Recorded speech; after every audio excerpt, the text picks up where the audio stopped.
Already we have discussed electric field intensity, electric potential, electric field intensity and potential due to the different distribution of charges, due to the point charges, and we have brought the relation between the electric potential and the electric field intensities. All these things you are knowing it. Here the important portion is the capacity or capacitance. Capacity and capacitance. What is that capacity and capacitance? What is the meaning of that capacity and capacitance? From this word also we are finding the capacitor or condensers. Already you must have seen the capacitors and condenser, that is related to that capacity or capacitance. What is actually the capacity or capacitance? It is the measure of the ability of a conductor, any conductor, to store the charges is known as the electrical capacity or capacity of a conductor. Capacity or capacitance of a conductor means that that conductor how much it can store the charges. It is the ability of storing the charge on a particular conductor. That is the capacity of the conductor. We are not talking about the capacitor here. We are talking about the capacity of the conductor which can store how much amount of charge. How much amount of charge that can be stored. And you know it is clear whenever suppose one conductor is here. One conductor is here. If you give the charge, what will happen? At a particular point, we can get the electric field intensity also will be increased. More and more charge will be given. Intensity, electric field intensity will be increased. If the more and more charge is given, potential at that point also increases. So charge given to the conductor is directly proportional to the rising potential at that point. If you provide the charge more and more, potential will be increasing more and more. So what happens here? The potential of a conductor is directly proportional to the charge on it. If you increase the charge, potential also at a point will also be increased, or potential on the surface also will increase. If increase the charge, potential also will increase. So Q is directly proportional to V. We are telling that Q is directly proportional to V, or Q equal to CV. And that C is called the actually proportionality constant. This C is called the proportionality constant. And that C is equal to Q upon V. And this C is called the capacitance of the conductor or capacity of the conductor. Capacity and capacitance, both the same words. Capacity of the conductor, C equal to Q by V.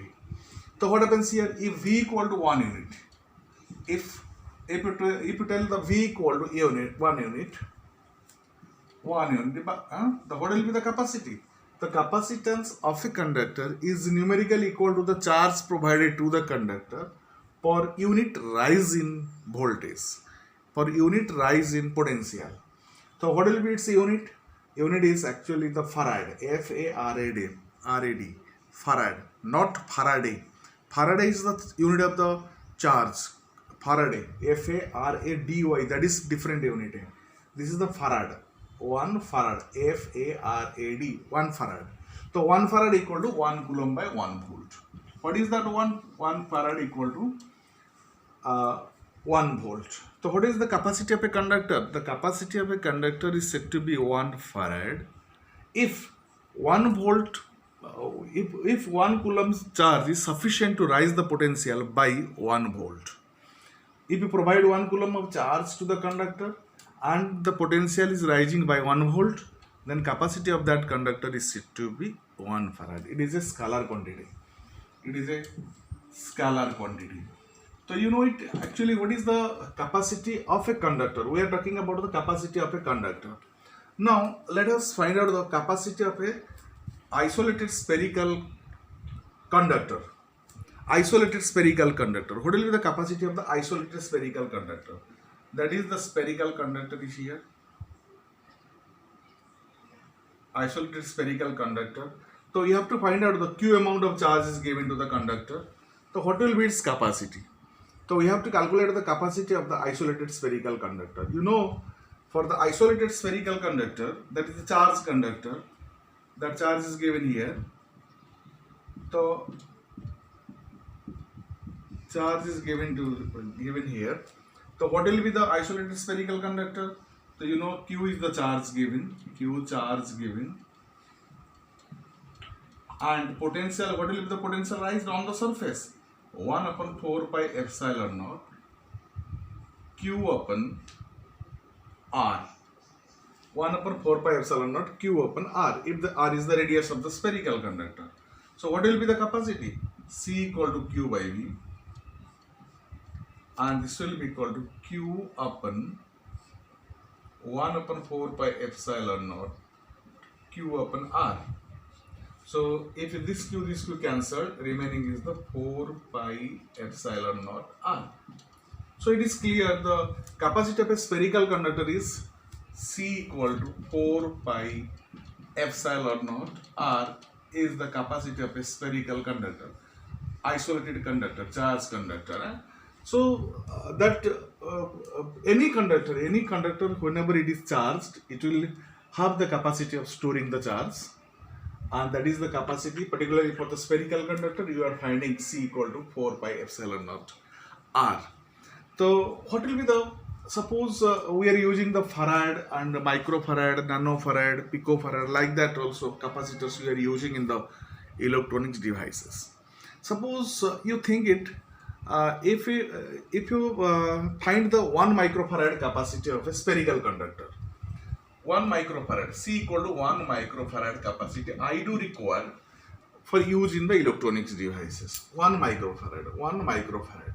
So what will be the radius of the, if that 1 microfarad, if you want to obtain from the isolated spherical conductor, what should be the shape of the spherical conductor? It is very important. C equal to 1 microfarad. If apply this formula, that will be equal to 1 microfarad. What will be this formula? That is equal to 4 pi epsilon naught r equal to C. C equal to 4 pi epsilon naught r. So this will be equal to, what will be the radius of that one? C equal to 1 microfarad, 1 into 10 to the power minus 6 equal to, what is the 4 pi epsilon naught? 1 upon 4 pi epsilon naught equal to 9 into 10 to the power 9. So 4 pi epsilon naught will be the 1 by 9 into 10 to the power 9 into r. Or what will be the size of the radius of the sphere? Radius r equal to, that is 9 into 10 to the power 9 into 10 to the power minus 6. So this will be equal to 9 into 10 to the power 3, that is equal to 9,000 meter, that is equal to 9 kilometer. Suppose if you want to find out if you want to obtain the capacity of a spherical conductor only and only a spherical conductor, isolated conductor, if you want to design it, what should be the shape of the conductor so that you can obtain the capacity of 1 microfarad? So r equal to 9 kilometer. If the radius of the sphere will be 9 kilometer, how big it is, you just imagine it. If the radius of the sphere is 9 kilometer and if you provide the charge, it will have the capacity of 1 microfarad. You just think in a radio, in a transistor, if you use 2 to 3 like such conductor, like such spherical conductor, because of operating the electronics devices, we will be requiring the 1 microfarad. If 2 or 3 1 microfarad capacitor, if you want to obtain from that spherical conductor, what should be the shape of the transistor? You just imagine it. Because of one conductor is having the radius 9 kilometer.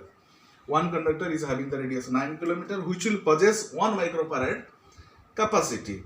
So what is the problem? This is the drawbacks in electronics.